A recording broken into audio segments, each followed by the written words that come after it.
ಬಂಧುಗಳೇ, ಇವತ್ತು ಚಿತ್ತಾಪುರ ತಾಲೂಕಿನ ಬಂಜಾರ ಸಮುದಾಯದ ನಮ್ಮ ನಾಯಕರುಗಳು ಅವರ ಅಧ್ಯಕ್ಷತೆಯಲ್ಲಿ ಒಂದು ಮಹತ್ವದ ನಿರ್ಧಾರಗಳು ಕೈಗೊಳ್ಳಲಾಗಿದೆ.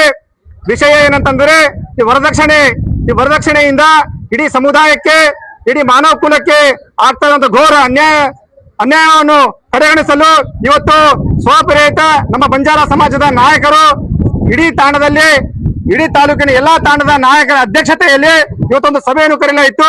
ಆ ಸಭೆಯು ತುಂಬಾ ಯಶಸ್ವಿಯಾಗಿ ನಡೆಯಿತು. ಆ ಸಭೆಯಲ್ಲಿ ವಿಷಯಗಳನ್ನು ಮಂಡಿಸಲಾಯಿತು.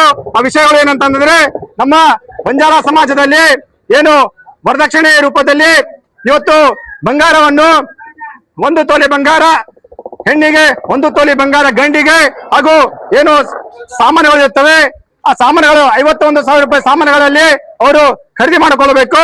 ಇನ್ನಿತರ ಏನು ನಮ್ಮ ಸಮುದಾಯದ ಏನು ವಿಷಯಗಳಿವೆ ಅದು ನಾವೆಲ್ಲರೂ ಪರಿಪಾಲನೆ ಮಾಡ್ಬೇಕಂತೇಳಿ ಇವತ್ತು ನಮ್ಮ ಸಮಾಜದ ನಾಯಕರುಗಳು, ಕಾರ್ಬಾರಿ, ಹಸಾಬಿ, ನಸಾಬಿ ತಾಂಡದ ಪ್ರಮುಖರು ಎಲ್ಲರೂ ಸೇರಿ ಒಂದು ನಿರ್ಣಯವನ್ನು ತೆಗೆದುಕೊಂಡಿದ್ದೀವಿ. ಈ ನಿರ್ಣಯಕ್ಕೆ ನಮ್ಮ ಇಡೀ ತಾಲೂಕದ ಬಂಜಾರ ಸಮಾಜಗಳು ಇವತ್ತು ನಾವು ಕಾಯಂ ಆಗಿರುತ್ತೆ ಅಂತ ಇವತ್ತು ಶಪಥ ಮಾಡಿದ್ದೇವೆ.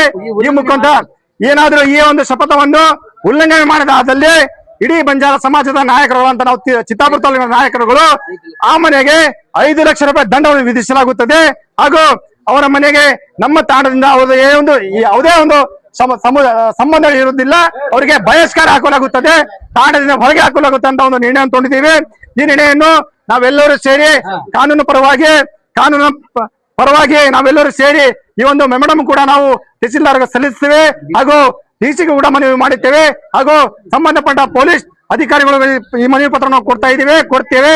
ಇಲ್ಲಿ ಬಂದಿರುವಂತ ಎಲ್ಲಾ ನನ್ನ ಸಮುದಾಯದ ನಾಯಕರು, ಕಾರ್ಬಾರಿ, ಹಸಾಬಿ, ನಸಾಬಿ ತಮ್ಮ ಒಂದು ಅಮೂಲ್ಯವಾದಂತಹ ಸಮಯಗಳನ್ನು ತೆಗೆದು ನಮ್ಮ ಸಮಾಜದ ಏಳಿಗೆಗಾಗಿ ತಾವು ಇಲ್ಲಿ ಬಂದು ಈ ಒಂದು ಕಾರ್ಯಕ್ರಮ ಯಶಸ್ವಿಗೊಳಿಸಿರಲ್ಲ ತಮ್ಮೆಲ್ಲರಿಗೆ ಧನ್ಯವಾದ ಅರ್ಪಿಸುತ್ತೇನೆ.